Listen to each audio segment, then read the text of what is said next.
Our journey had advanced, our feet were almost come to that odd fork in being's road, eternity by term. Our pace took sudden awe, our feet reluctant led. Before were cities, but between the forests of the dead.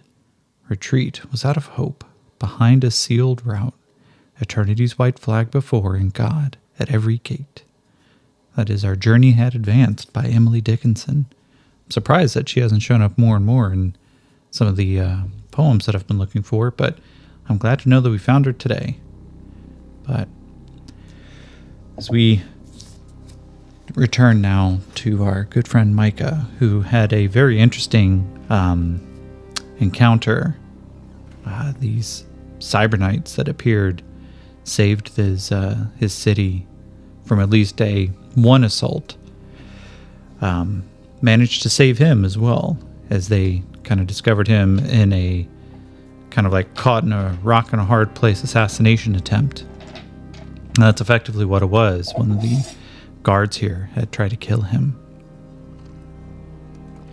But as he did manage to fight the stick to a standstill, and if it wasn't for the other two, he may have been able to come out of that fight ahead. But fortunately, these two cyber knights who did appear pulled his bacon from the fire, but not without a cost. And of course, that cost was answers. He endured kind of a, not quite interrogation, but at least a questioning, where he gave up more information than he was anticipating just simply because of the pervasiveness of the elder of the two, who is going to get renamed, and I'll talk about that in just a second. He admitted, of course, that he doesn't know where his sister Amadee had learned these great abilities, and that he really didn't know that there were other cyber knights out there. He had heard of them, but he assumed that they were mythology. Nobody had actually seen one in his town, in the kingdom that he reigns in. But now there's irrefutable evidence that not only has Amadee at least received some sort of training, others have as well, and there is almost an entire society based on these cyber knights. This came a bit of a shock, but he endured some of the questioning and listened intently as the cyber knights themselves began to expound upon what was going on. So we are going to come back in. Despite the fact that he failed almost all of his major roles, I am still going to reduce the chaos factor here from a 6 down to a 5. Because while he may not have been in total control over that conversation, it did come to his own benefit. But now, as the elder of the Cyber Knights, he stops to introduce himself a little bit better. He goes, well, you may have heard a slightly different name that the DM, of course, didn't actually think about too well before he rolled on random tables and ended up coming with Eeyore and Eldor. But you can call me Tio.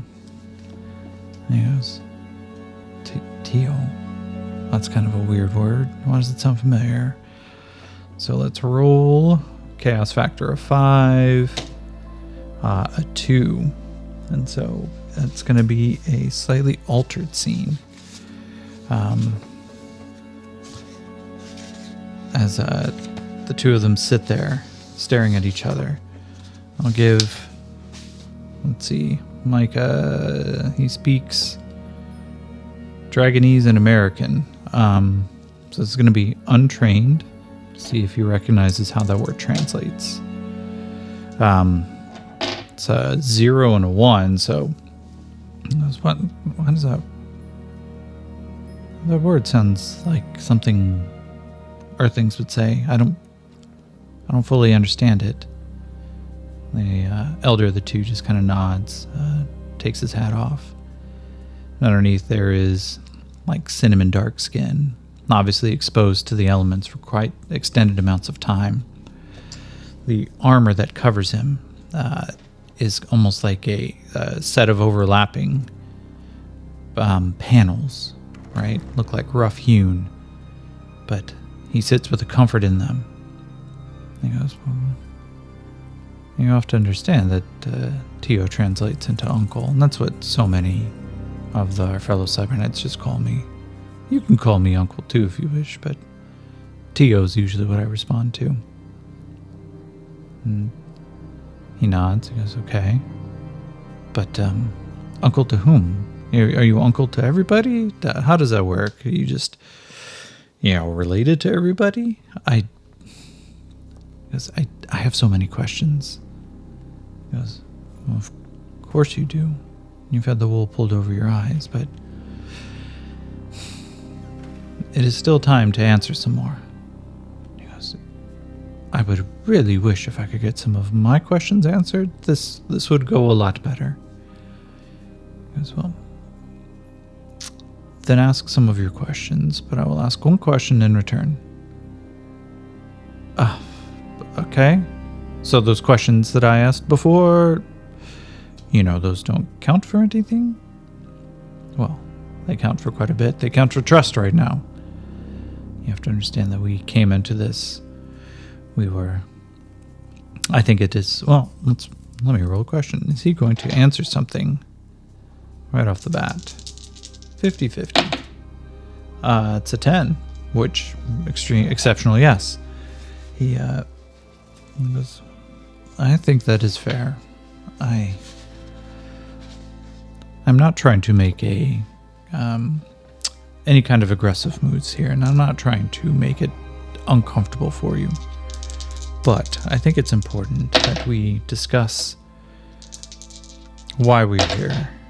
So let's see, I rolled a 35 and a 17, which is expose, careless. I kind of like that. Okay. He goes,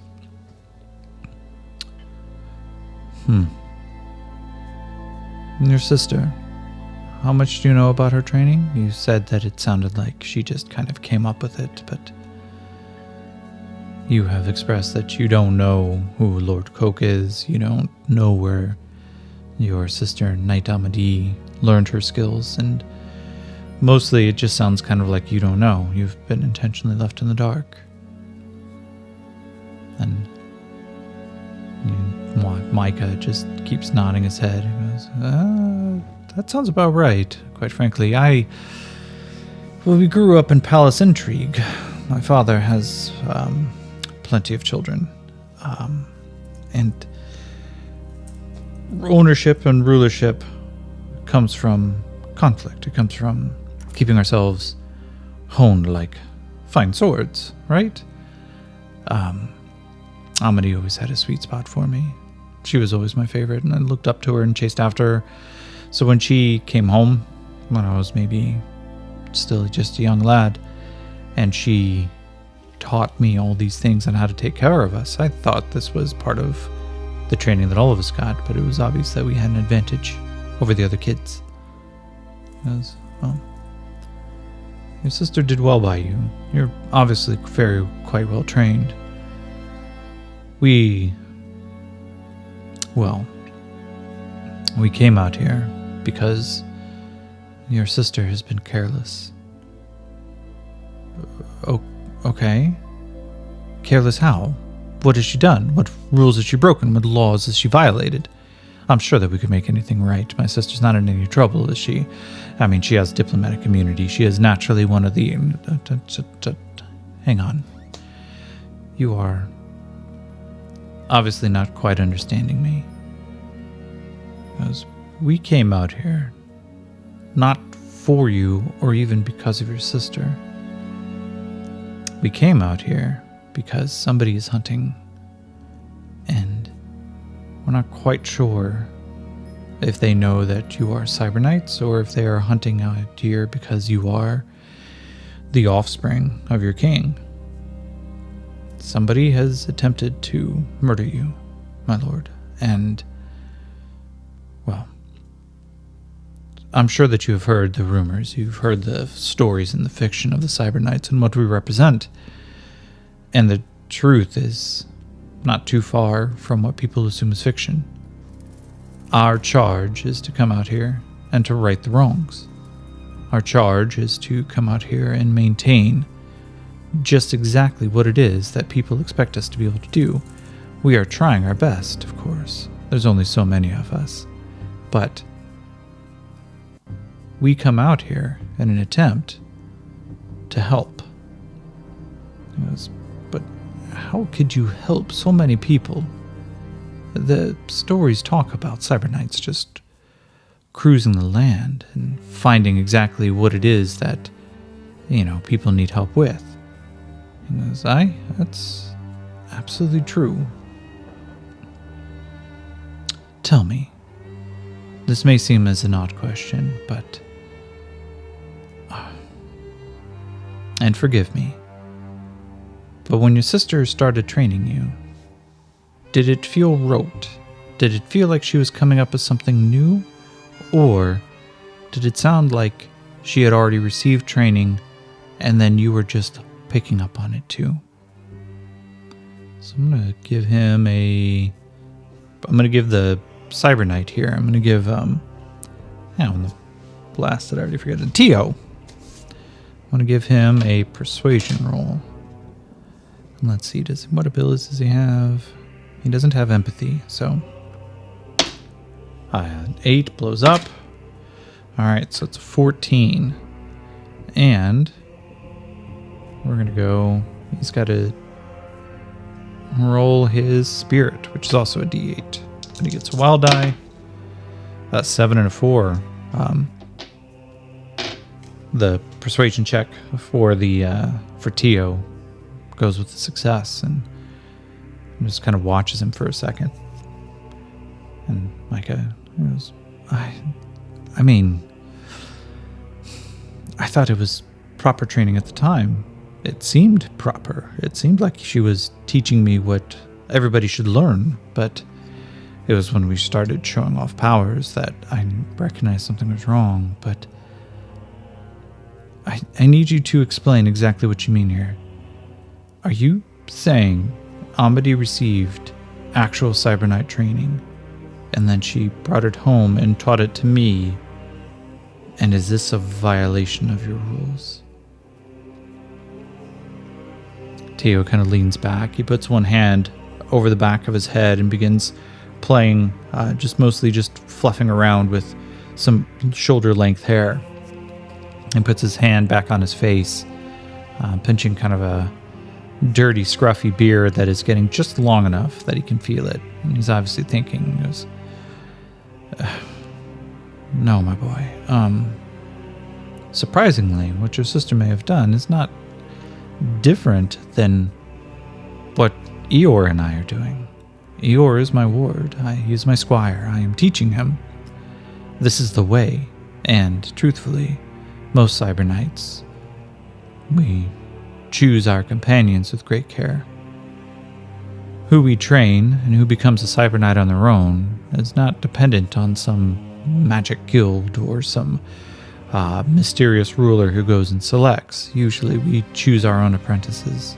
Those apprentices become Cyber Knights in their own right, and they grow up to become their own Cyber Knights. And quite frankly, you are doing exactly what an apprentice should be doing. The issue is that your sister is not actually a knight. He blinks, and Micah just kind of looks at him. He's like, I need you to explain yourself. What you're casting upon my sister right now sounds almost like an insult, and I will not brook an insult to my family. He goes, I'm choosing my words carefully, my lord. Your sister broke with our pact, with our oaths. Not by training you, but she did it before she left the order. She did it in a, remarkable state.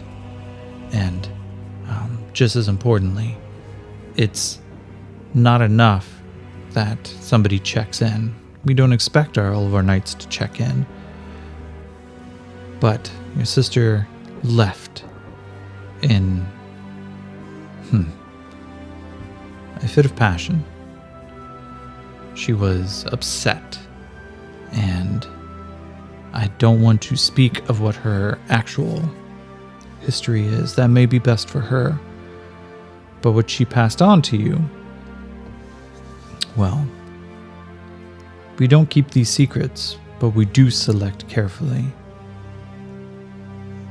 Given the fact that you are trained by who is effectively a rogue cyber knight, there is interest in making sure that you come home. You may need some training that your sister was not able to provide, and Lord Coke may be the only one who can make that determination. We didn't know you existed until I heard the stories of 2 cyber knights out here fighting. We were well versed on Amadi. Your sister, the lady, she's not necessarily welcome, but if she came back and was willing to renew her vow to the order, she would be granted full knighthood. But you have to understand that as cyber knights, we have to be protectors for all, not just for one group, not just for one family, one tribe, one kingdom even.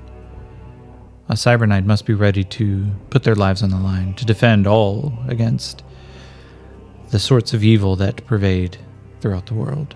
There's a reason we can walk through coalition states' territory and not be accosted, even though their dog boys and side stalkers go crazy at the scent of us. All of us are trained in cyber, and not in cyber, but in psionics. What you describe, the abilities that your sister has taught you, she probably has a hard time bringing in her inner light, doesn't she? You probably struggle with some of the innate abilities, don't you? And when you question yourself, when you're in doubt, it probably hits the hardest. Let's see, I'm going to now give... I'm going to give him, for this, an occult roll. Because the mythology of the Cyber Knights is so strong right now that he doesn't fully believe it. 3 and a 4, so he's still got his point of fatigue. It's going to fail the occult roll. But let's ask a fake question. Is it so much that...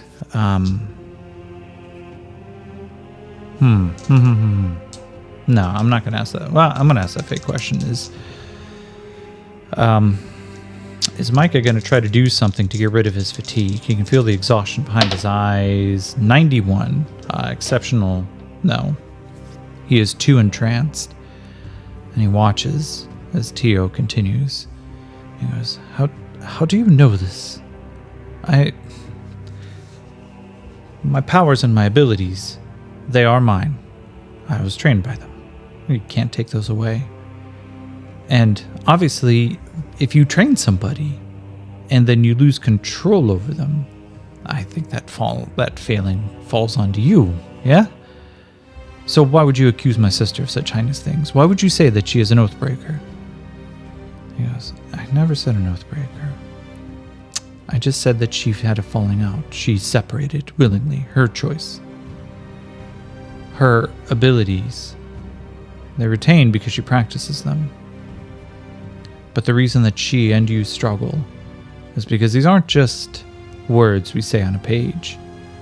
They are inherent to our training. Your ability to reach out, as you said, to tap in and deflect non-magical attacks. This comes from our beliefs that the inner light has to be part of us. Even your shell that you summon, we can do that at will because the grafting is not just bound to our skin. Those ley lines out there, and he sweeps his hand. So let's, we haven't actually determined, are there ley lines nearby? I'm going to roll 2d6 on if there's even 1 6, there's a ley line nearby, and if it's 2 6s, there's a nexus nearby. Neither one. And he goes, those ley lines out there, they are not just some magic river that we can tap into, but instead they are the heartbeat of this world. And as such, that heartbeat must be maintained It continues. It binds and keeps all of us. But at the same time, it is one of the sources of our problems and our powers. There are more mystical creatures that roam this earth than there ever were before, according to the histories from the time before. But yet, does it seem sometimes that the world has gone crazy, even in this currently crazy state? That these random occurrences burst forth, and that, on occasion, evil must be defeated for good to continue to flourish. Micah sits back. He's like, you're trying to debate philosophy with me. Why do bad things happen because good people fail to act? That sort of thing? That kind of philosophy is kind of beneath you, is it not, Cyber Knight? And Tio kind of goes, what if I told you it's true? What if I told you the more we invest in this world, the more people like us fight and defend it, the more people that there are who believe in it, the lesser the impact on the world becomes? No, I refuse to believe that. The world operates of its own rules. We are but fleas. He goes, then why do you continue holding to your father's lands? If we are fleas, can you actually own these lands? Is it just in a misguided attempt to keep control and power? Do you believe that there are other creatures who maintain power? Do you think there are creatures who maintain power based on supernatural abilities? And that the only way to counteract these supernatural abilities is to develop and build that inner light ourselves? Are we not sometimes the response to an act? Micah sits back a little bit. Jens is sitting there just like hand pressed forward, or like on his chin, and just like, yeah. That makes sense to me. It makes sense to me, yeah.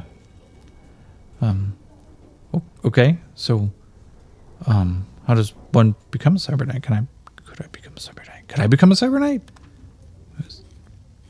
If you develop that ability, and if somebody is willing to train you on it, I don't see why not. But I will tell you that you will have some issues. The less attachment we have to the flesh, the less attachment there is of the spirit. I'm sorry, but your augmentations will make it a little bit more difficult for you to train. Cyber Knights, those of us who have unfortunately lost limbs or had to receive augmentations, find that even summoning our Psi Swords become a little bit more difficult. The psionics become almost impossible. You can ask anybody who is trained in either the Mystic Arcs or with psionics. The body is needed. It's necessary. Yin just looks, oh, that kind of sucks, bro. Micah's staring pensively out the window. And let's do something here. Let's take a look. Character actions. What is Micah thinking about? What is he trying to do? Character conversations is a good one. 84. Plans. 34. Plans excited. Okay. Does this mean Micah is honestly considering going to go find Lord Coke? 82. No.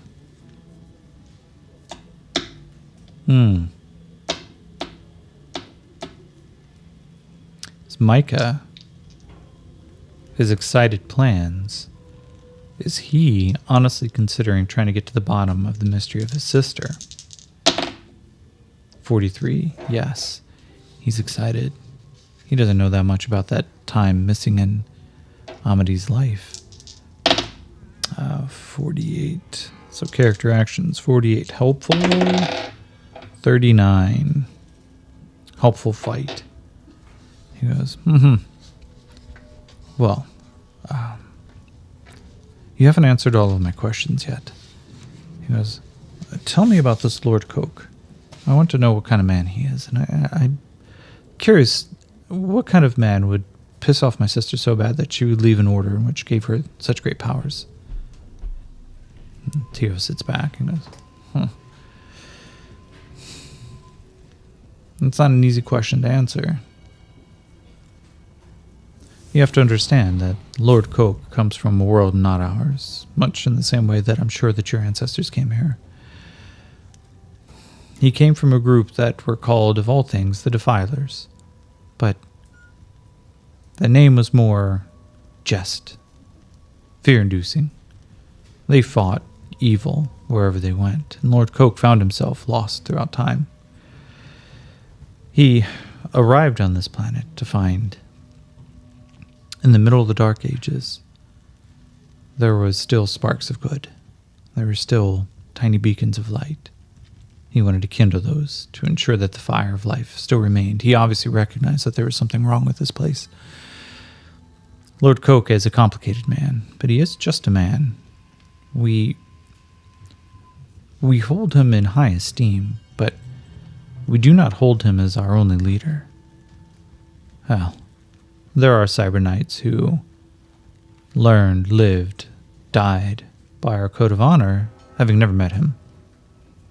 But I can tell you this, when the stories of those cyberknights start circulating, when they go from real to tall tales to mythology, and they make their way back to Lord Coke, and he hears of the fallen cyberknights out there whom he had never met, he takes time to memorize their stories. He learns everything he can about them. He will set foot back into the world, stepping out of the castle, and he will find them. He will find their stories, and he will make sure that they're recorded in the archives. He will care more for people whom he never met than they would for actually meeting him. That's the kind of man he is. He would be very curious to hear that you have been having visions about him. He goes, no. I want to make one thing very clear here, Tio. I had one vision. That was it. Nothing extra. Even one vision is sometimes more than some cyberknights have. Not everyone gets them. Well, it's not surprising. I am pretty amazing. And the two of them just start laughing. As he takes a moment again, Mike goes, "Do you know my sister?" I'm going to say this is very unlikely, but let's find out. Does Tia know Amadi? 91. Absolutely not.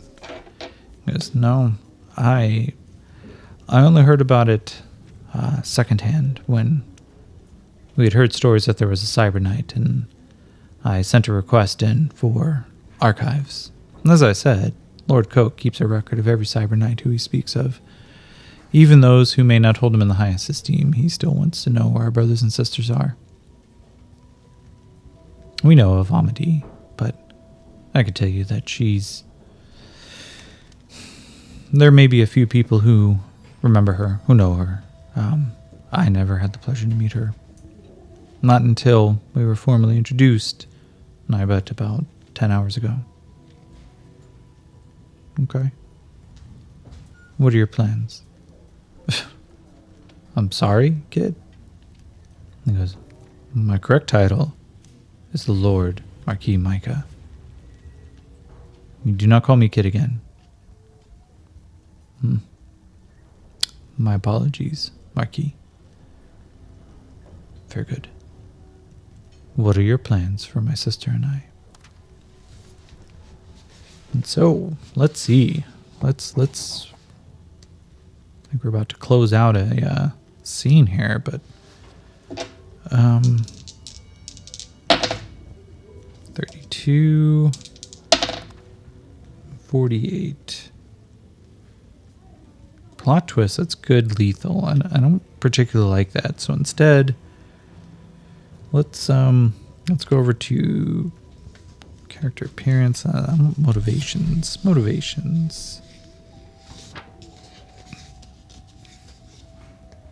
Come on, give me good motivations. Meanings, adventure tone, meanings, actions, conversations, character motivations. Okay. Well, I'll just reroll because why not? 65. Mysterious. 35. Mysterious guide. All right. Here's going to be the question. 50-50. Is Tio's intentions to bring them both back so they can both be trained and released again? 8.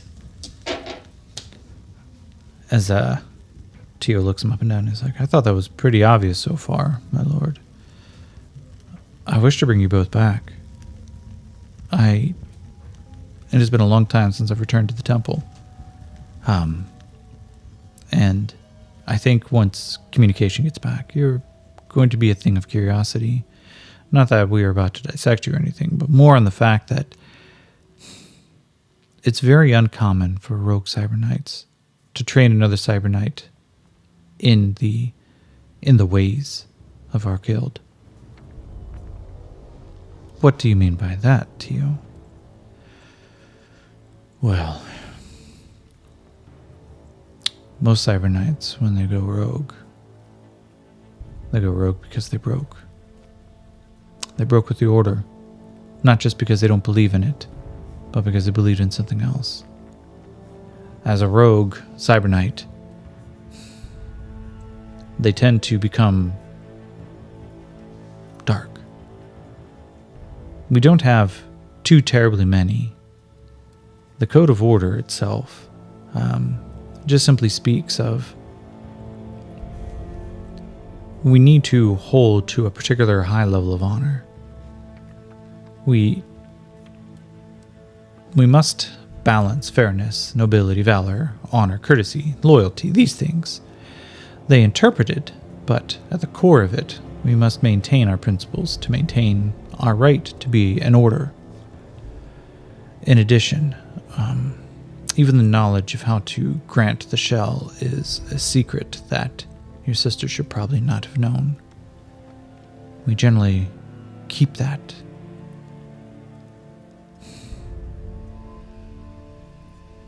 Well, the most important thing here is your sister's code of honor.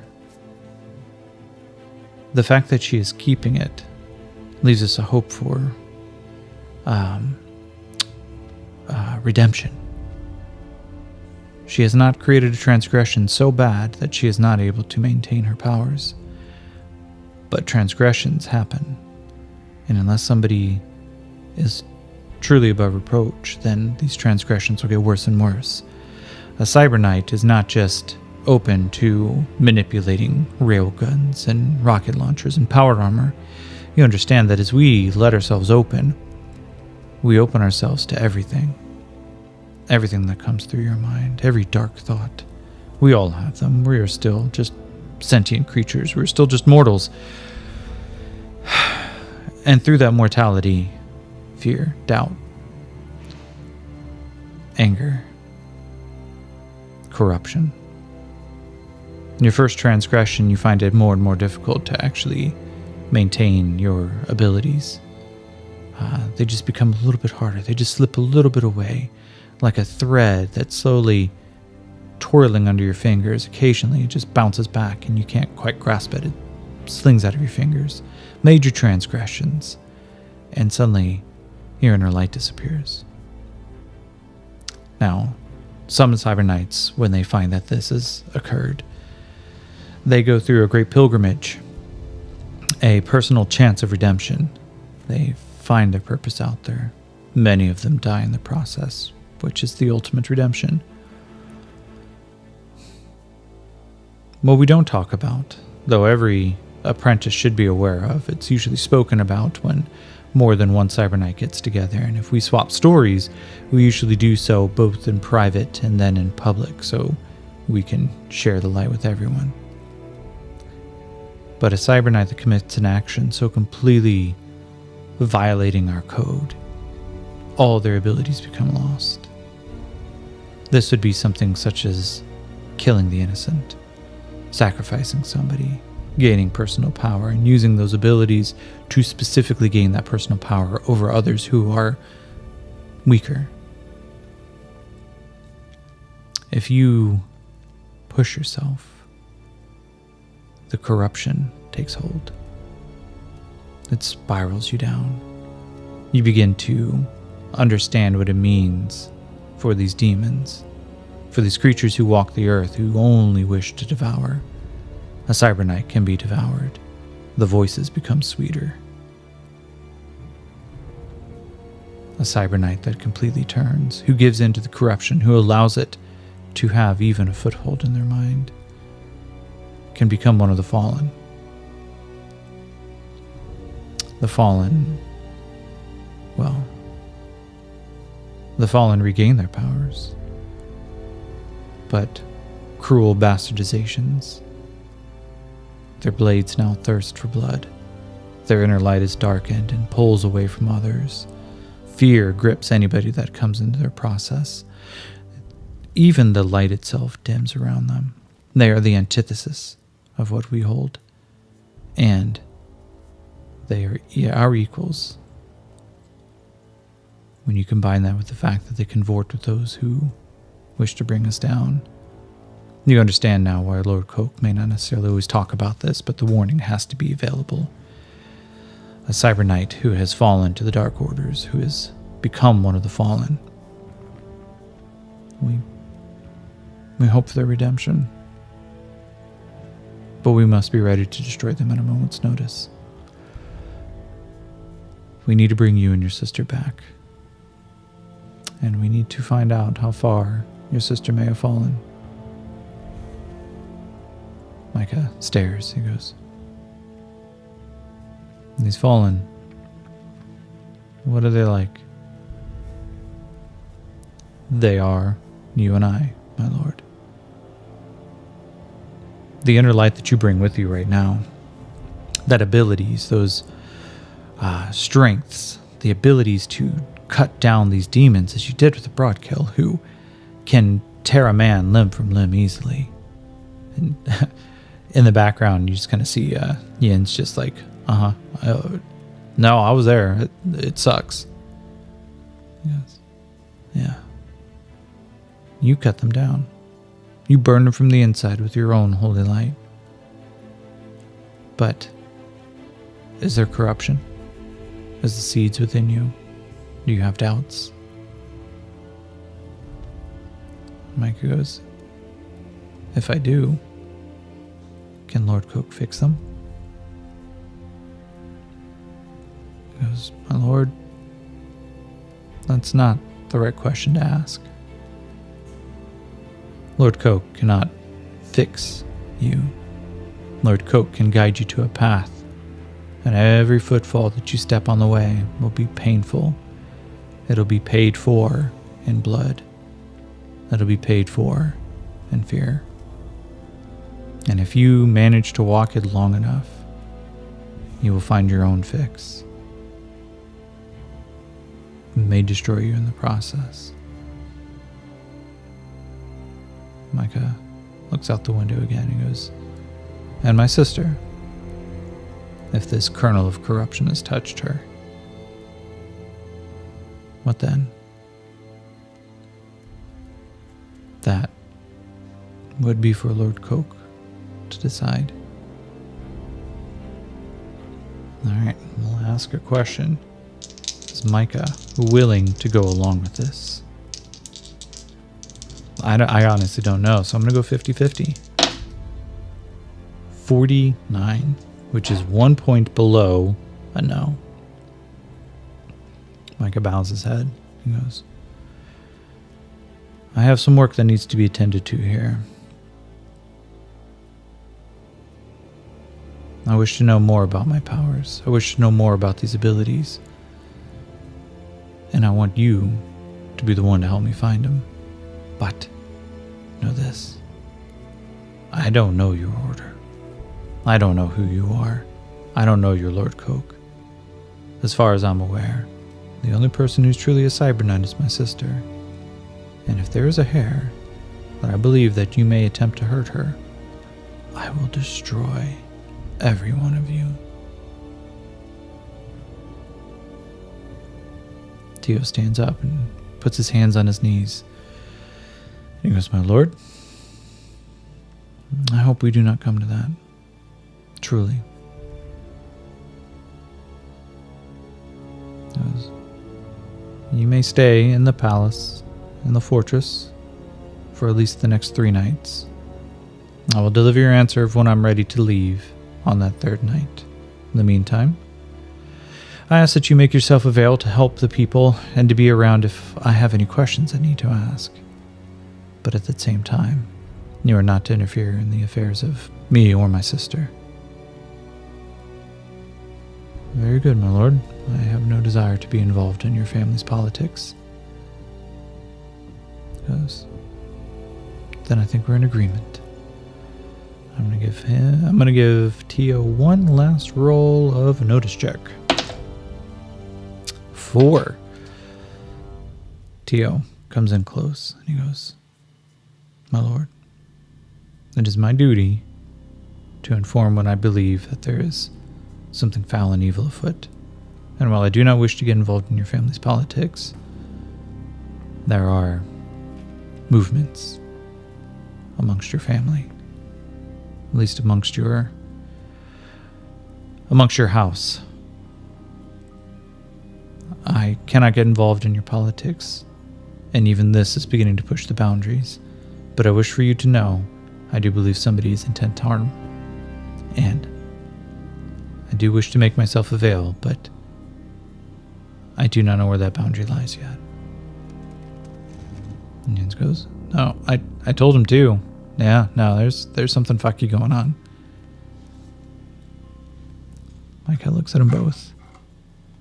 Looks over to Jens, nods his head slightly. He goes, "Well, I appreciate your concerns. I wish you both a good night.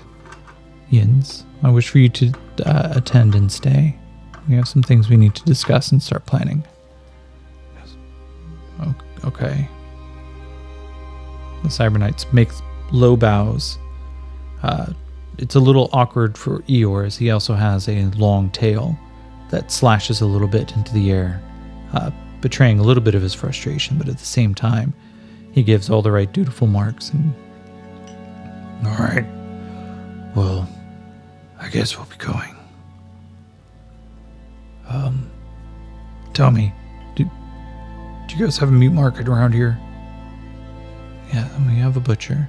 You may visit, and you are free to take from our larder if you need to." "Oh, thank you, my lord." And the two of them turn and leave. You watch as just Micah sits down on an overstuffed chair not too far away from Jens. And he kind of flops backwards and he goes, "Jens, I think I'm in over my head."